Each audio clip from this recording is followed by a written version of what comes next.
नारी दम्भ ब्रह्मा न पाई, नाक कटाए सती कहलाई। एक समय की बात है, किसी गांव में एक पंडित रहता था।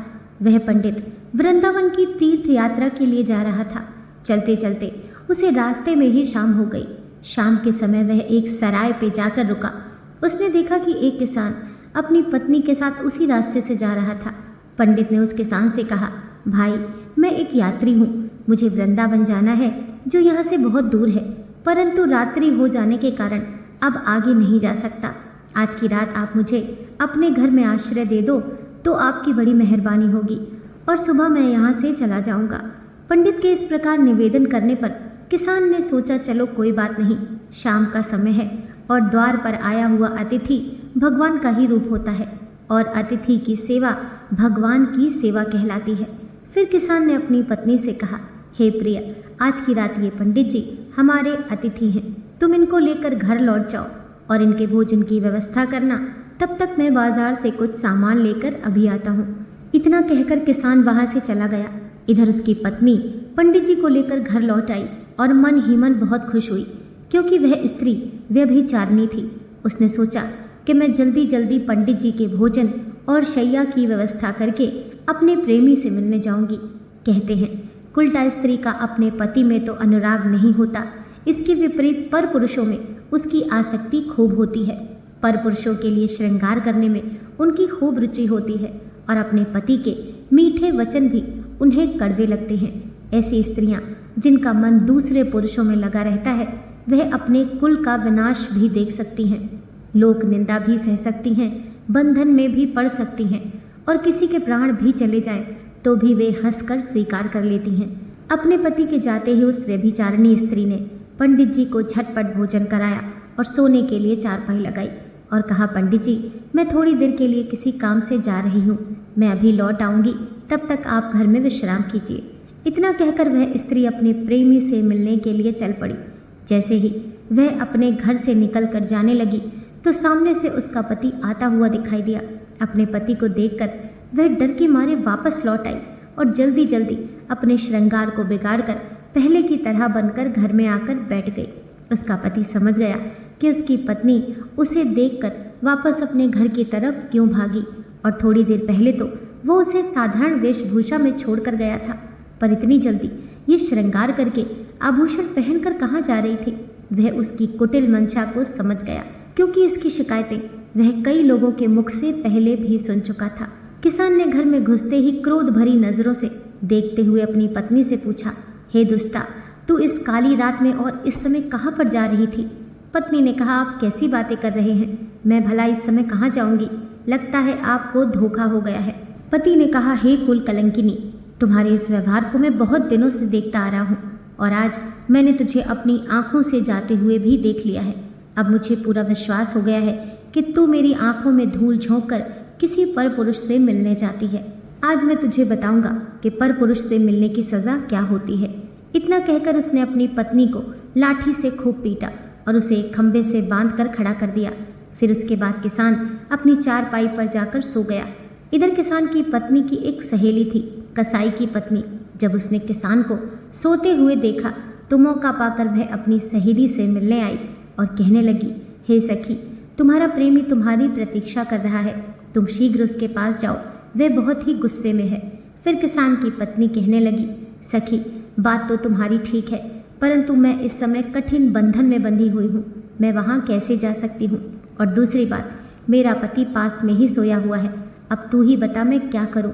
फिर सहेली कहने लगी, तू चिंता मत कर, तेरा पति गहरी नींद में सोया हुआ है, ये सुबह से पहले नहीं जागेगा। मैं एक काम करती हूँ, तेरा बंधन खोल देती हूँ और तेरी जगह मैं बंध कर खड़ी हो जाती हूँ। तू अपने प्रेमी से मिलकर जल्दी से आ जाना और आकर शीघ्र मेरा बंधन खोल देना। अपनी सहेली की बात उस किसान की पत्नी के समझ में आ गई। फिर उसने वैसा ही किया। उसने अपनी सहेली को अपने स्थान पर बांध कर खड़ा कर दिया और वह अपने प्रेमी के पास चली गई।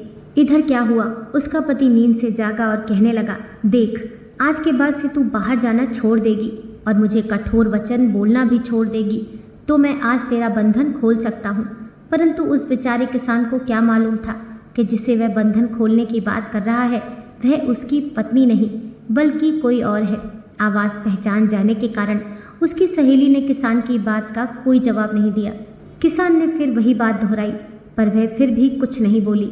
उसको निरुत्तर देखकर किसान को फिर गुस्सा चढ़ गया। उसने गुस्से में आकर एक धारदार हथियार से उस सहेली की नाक काट डाली और उसे गाली देता हुआ फिर से सो गया। इधर वे पंडित जी सारी घटना को देख रहे थे। उधर काफ़ी देर के बाद जब किसान की पत्नी लौट कर आई तो उसने अपनी सहेली से पूछा, सखी तू ठीक तो है? मेरे जाने के बाद ये पापी जागा तो नहीं? सखी ने कहा, बहन तू अच्छी तरह से मेरा बंधन खोल दे। तेरे पति ने तो तेरे धोखे मेरी नाक काट डाली। फिर किसान की पत्नी ने अपनी सहेली का बंधन खोला और उसे उसके घर भेज दिया। कटी हुई नाक लेकर सहेली अपने घर पहुंची और चुपचाप जाकर चारपाई पर लेट गई। इधर थोड़ी देर बाद किसान फिर नींद से जागा और अपनी पत्नी से कहने लगा, हे दुष्ट, तू कुछ बोलती है या अब की बार तेरे कान भी काट दूं?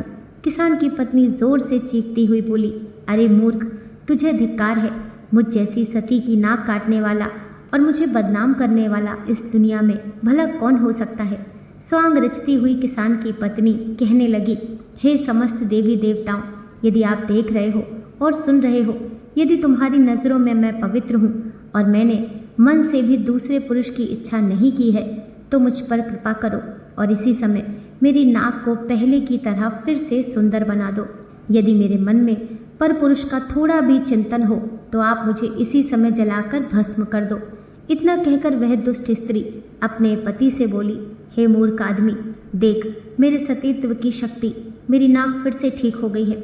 अपनी पत्नी की बात सुनकर किसान हाथ में मशाल लेकर अपनी पत्नी की नाक देखने लगा।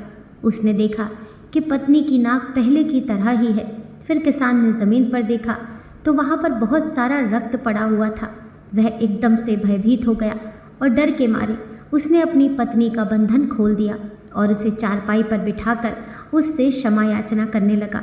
किसान इसे चमत्कार समझकर अपनी पत्नी को देवी की भांति समझने लगा, परंतु इस रहस्य की बात को वह पंडित भली भांति समझ रहा था जो उस रात किसान के घर पर रुका हुआ था। वह पंडित पूरी रात जागकर उनका यही तमाशा देखता रहा और सोचने लगा, धन्य है त्रिया चरित्र की लीला। दुष्ट स्त्रियां हंसते हुए पुरुष के साथ समय देखकर हंसती हैं और रोने वाले के साथ रोती हैं, तथा जो उन्हें पसंद नहीं है उसके साथ मीठी मीठी बातें करके उसे वश में रखती हैं। ऐसी स्त्रियों की बातों में अमृत और मन में हलाहल विष भरा होता है। कहते हैं कामी पुरुष इसी थोड़े से सुख के लिए थक जाता है और भंवरे की तरह कमल का रस लेते हैं और बाद में अपने हाथों से अपनी छाती और माथा को पीटते हैं। ये सब सोचते सोचते पंडित की रात बड़ी मुश्किल से कट पाई। उधर उस सहेली ने सोचा कि रात तो कट गई, अब मैं अपने पति को क्या जवाब दूंगी, कौन सा यत्न करूं कि इस भेद को उजागर न होने दूं। तो ये सब सोच ही रही थी कि इतने में उसका पति कसाई जो काम की तलाश में गया हुआ था, सुबह सुबह वो लौट कर आया और अपनी पत्नी से सामान का थैला मांगने लगा। परंतु उसकी पत्नी ने क्या किया, वह अपने भेद को छुपाने के लिए पहले से तैयार बैठी थी। उसने थैली में से एक चाकू निकालकर अपने पति की तरफ फेंक दिया। उसके पति ने देखा कि इसमें थैली की जगह एक चाकू दिया है, वो भी फेंक कर तो उसने वह चाकू अपनी पत्नी की तरफ गुस्से से फेंकते हुए बोला, ये चाकू थैले में रखकर पूरा थैला ही मुझे दे दो। उसके पति ने जैसे ही चाकू उसकी तरफ फेंका तो उसको मौका लग गया। वह अपनी नाक पकड़कर चिल्लाती हुई घर से बाहर आकर चीखने लगी और कहने लगी, अरे गांव वालों देखो, मेरे पति ने मेरी नाक काट डाली, मुझे बचाओ। इस दुष्ट ने मुझ जैसी सतवंती नारी की नाक काट कर मुझे कलंकित कर दिया है। उसका पड़ोसी दौड़ा दौड़ा आया और उसके पति को पीटते हुए गांव के जमींदार के पास ले गया और कहने लगा, जमींदार जी, इस आदमी ने बिना कसूर अपनी पत्नी की नाक काट दी, इसे कठोर से कठोर दंड दिया जाए ताकि ये गुस्ताखी और कोई दूसरा ना कर सके। जमींदार ने उस कसाई से पूछा, तुम्हारी स्त्री ने क्या अपराध किया था जो तुमने उसकी नाक काट डाली? क्या तुम्हारी पत्नी दूसरे पुरुष को चाहती थी? क्या वह किसी परदेसी के साथ बातचीत कर रही थी? क्या उसने कोई चोरी की है? साफ साफ बताओ। जमींदार के पूछने पर वह कसाई डर के मारे कुछ नहीं बोला। उसे चुपचाप देखकर जमींदार ने समझ लिया कि इसने बिना अपराध अपनी पत्नी की नाक काटी है, क्योंकि कहते हैं पाप कर्म करने वाला मनुष्य अपने कर्म से डर जाता है। उसके चेहरे का रंग और आवाज़ बदल जाती है, वह नज़र मिलाकर बात नहीं कर सकता, उसका तेज उड़ जाता है। याद रखना, जिसके मुख का रंग फीका पड़ गया हो, मस्तक पर पसीना आता हो, जिसके चलने पर पैर लड़खड़ाते हों और जो भर्राई हुई आवाज़ में बोलते हों, जो नज़रें झुकाकर बात करता हो, ये दोषी होने के लक्षण होते हैं। फिर जमींदार ने उस कसाई को 100 कोड़े लगाने का आदेश दिया। उधर उस पंडित ने देखा कि आज एक बेकसूर आदमी एक पत्नी के झूठे आरोपों के कारण मारा जा रहा है, तो वह पंडित अपने आप को रोक नहीं पाया।